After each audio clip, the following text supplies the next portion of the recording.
The Mystic Will by Godfrey Leland, Ch.5. Will and Character. And I have felt a presence that disturbs me with the joy of elevated thoughts, a sense sublime of something far more deeply interposed, whose dwelling is all in the mind of man, a motion and a spirit that impels all thinking things. Wordsworth. As the vast majority of people are not agreed as to what really constitutes a gentleman, while a great many seem to be practically, at least, very much abroad as to the nature of a Christian, so it will be found that, in fact, there is a great deal of difference as regards the will. I have known many men, and some women, to be credited by others, and who very much credited themselves, with having iron wills, when, in fact, their every deed, which was supposed to prove it, was based on brazen want of conscience. Mere want of principle, or unscrupulousness, passes with many, especially its possessors, for strong will.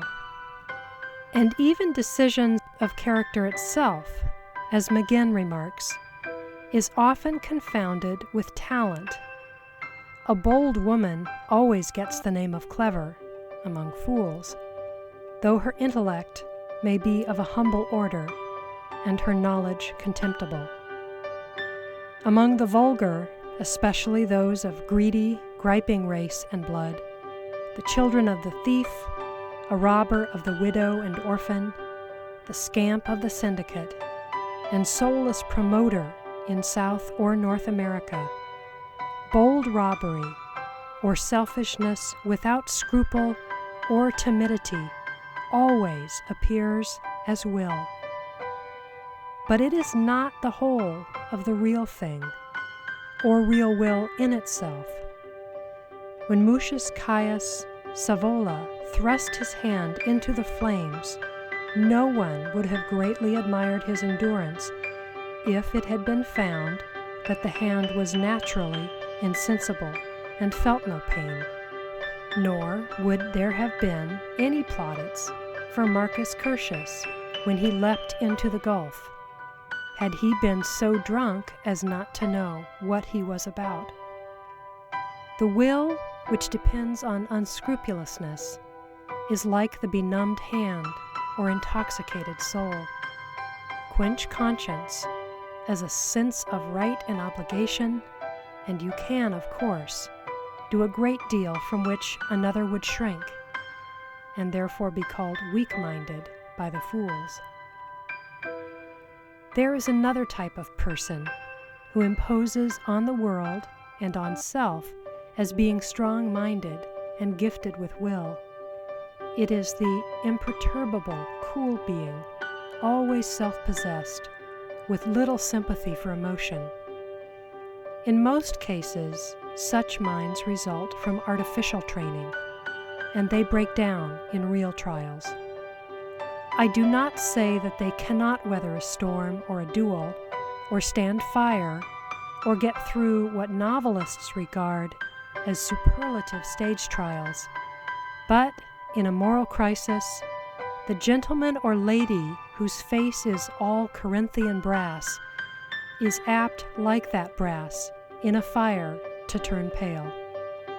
These folk get an immense amount of undeserved admiration as having will or self-command, when they owe what staying quality they have, like the preceding class, rather to a lack of good qualities than their inspiration.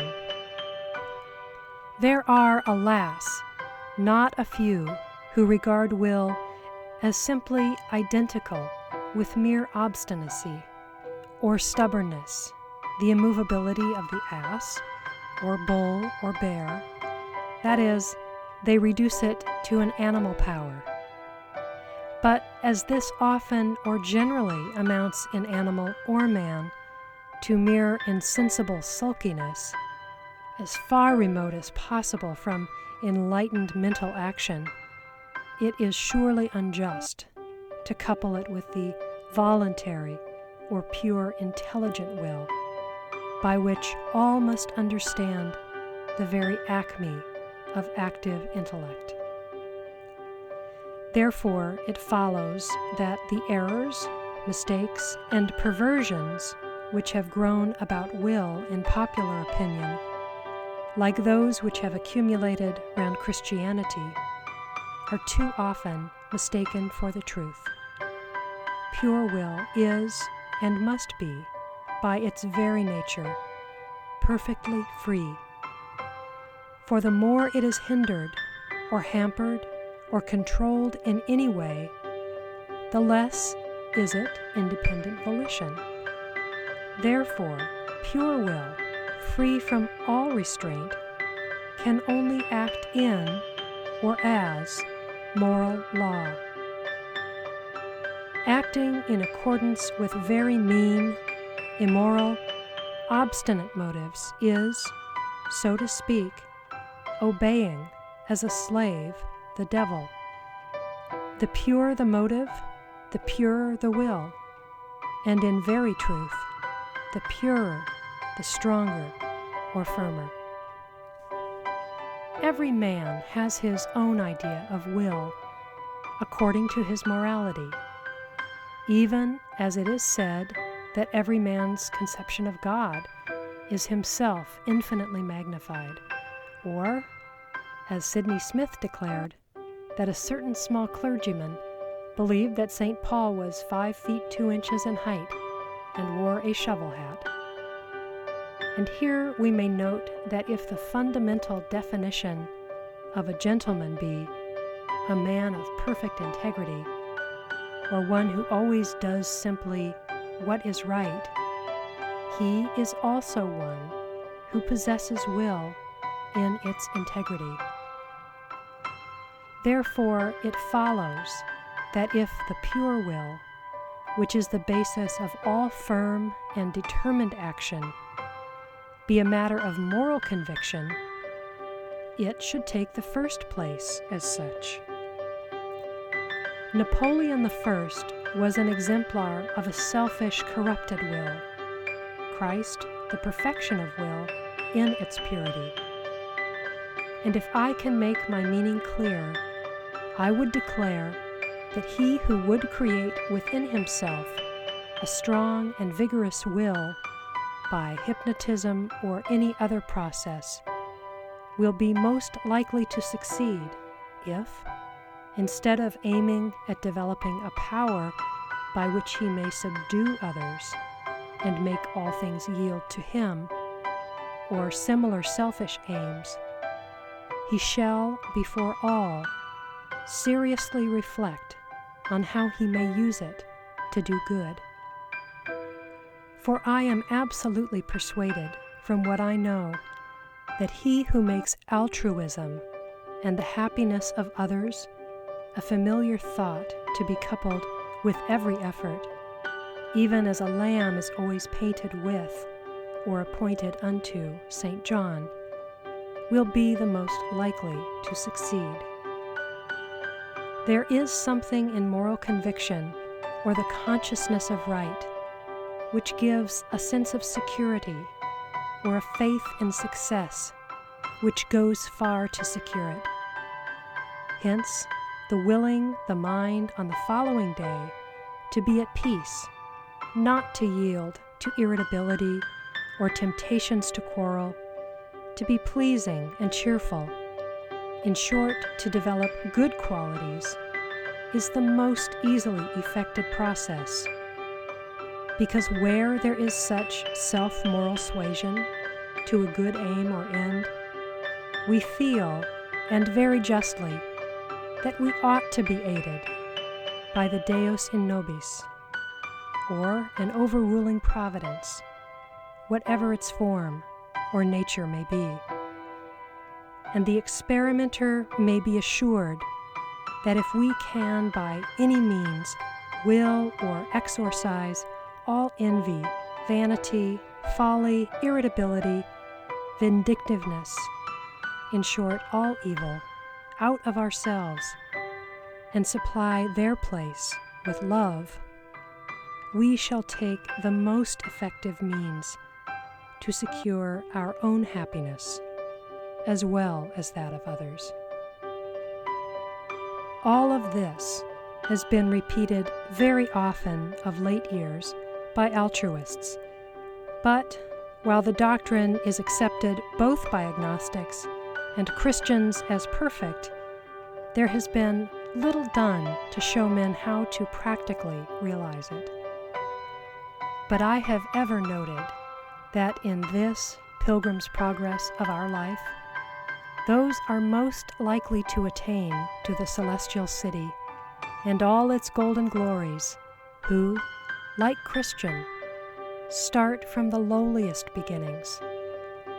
And as the learning our letters leads to reading the greatest books, so the simplest method of directing the attention and the most mechanical means of developing will may promptly lead to the highest mental and moral effect. Prayer is generally regarded as nothing else but an asking or begging from a superior power. But it is also something which is really very different from this. It is a formula by means of which man realizes his faith and will. Tradition and habit, of whose power I have spoken, or repetition, have given it the influence or prestige of a charm. In fact, it is a spell. He who utters it feels assured that if seriously repeated, it will be listened to, and that the power to whom it is addressed will hear it. The Florentines all round me as I write, who repeat daily, Pater nostro, quis in ciel, sanctificaturie, nome tuum, in words which they do not understand, do not pray for daily bread or anything else in the formula. They only realize that they commune with God and are being good. An intelligent prayer in this light is the concentration of thought on a subject or a definite realization. Therefore, if when willing that tomorrow I shall be calm all day or void of irritation, I put the will or wish into a brief and clear form, it will aid me to promptly realize or feel what I want. And it will be a prayer in its reality, addressed to the unknown power or to the will within us, an invocation or a spell according to the mind of him who makes it. Thus, a seeker may repeat, I will, earnestly and deeply, that during all tomorrow I may be in a calm and peaceful state of mind.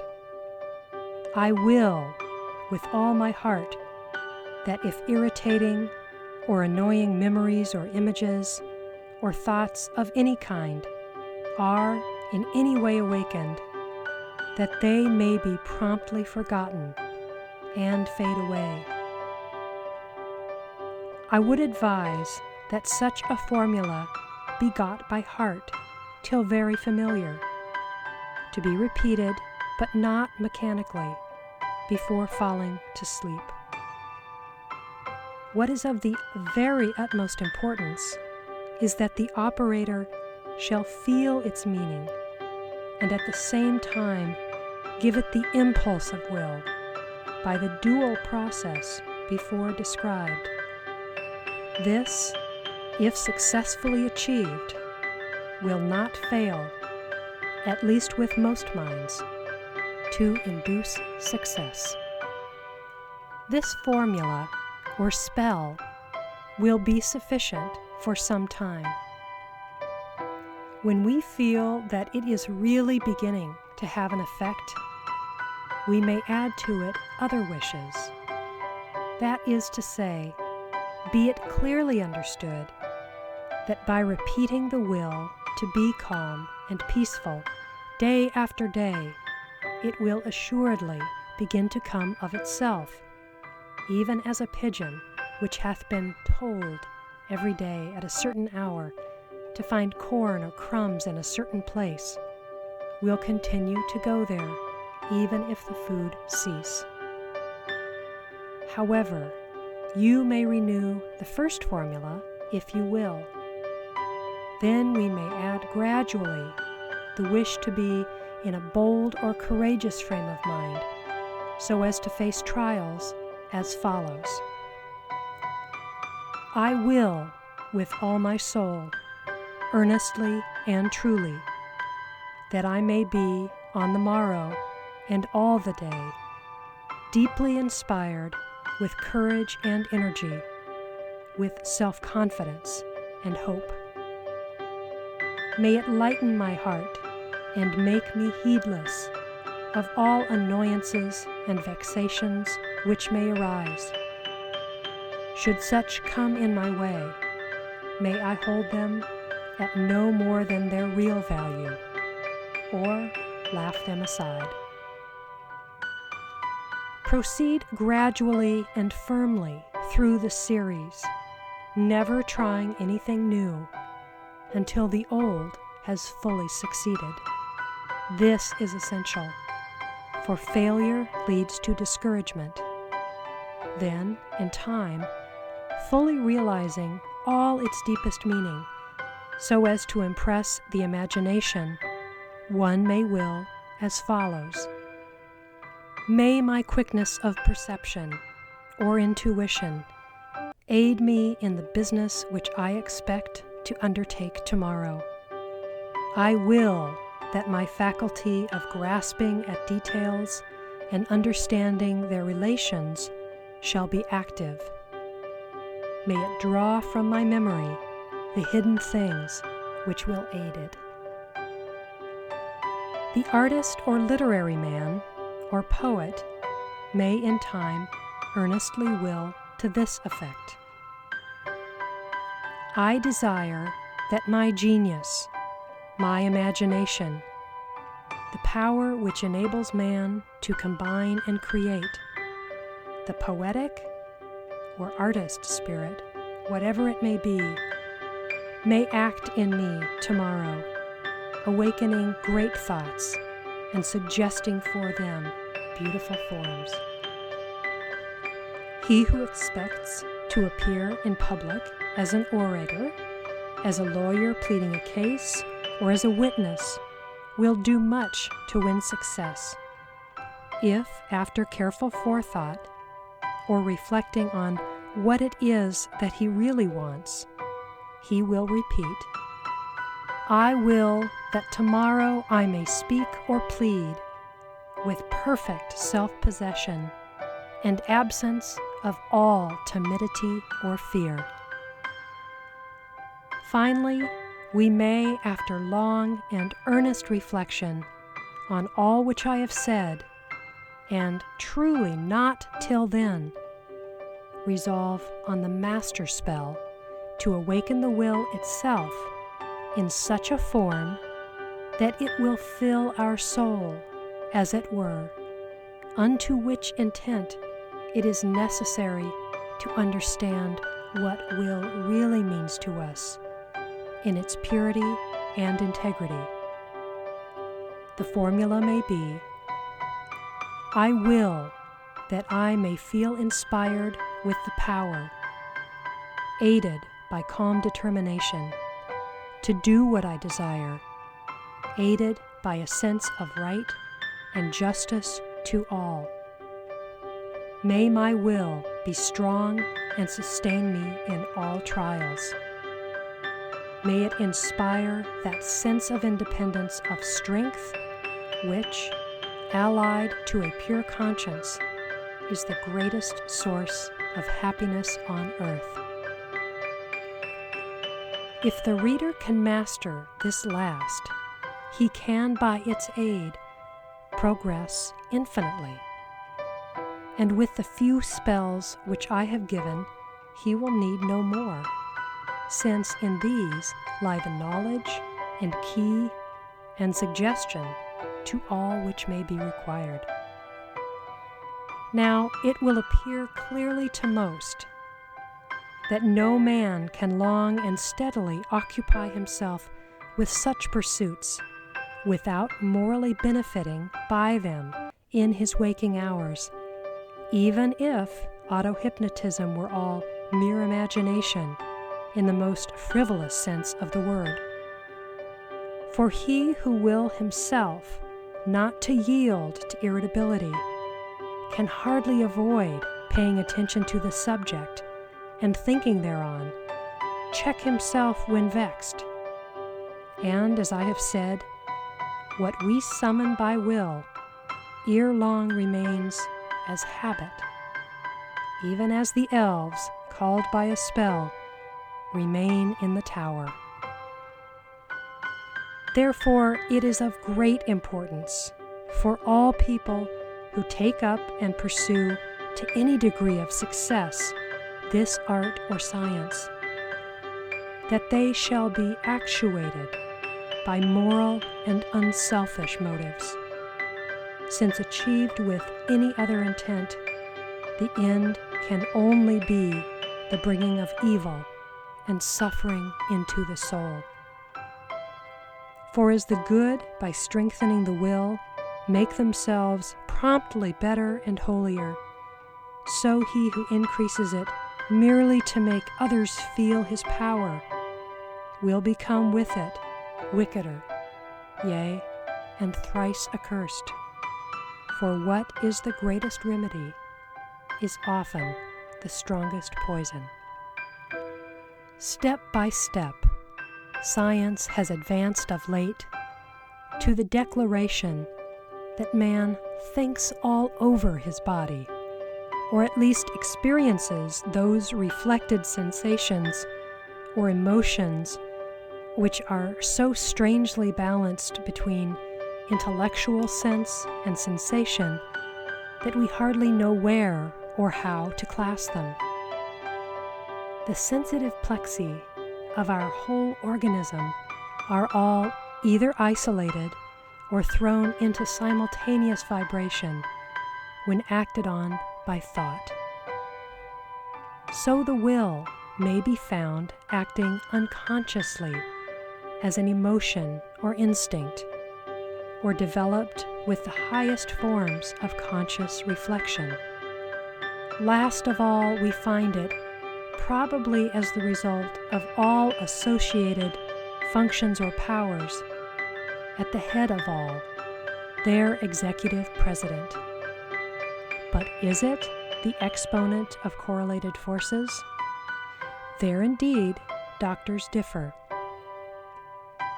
There is a very curious Italian verb, invogliare, which is thus described in a dictionary of idioms. Invogliare is to inspire a will or desire, cupiditatem injicere a movere.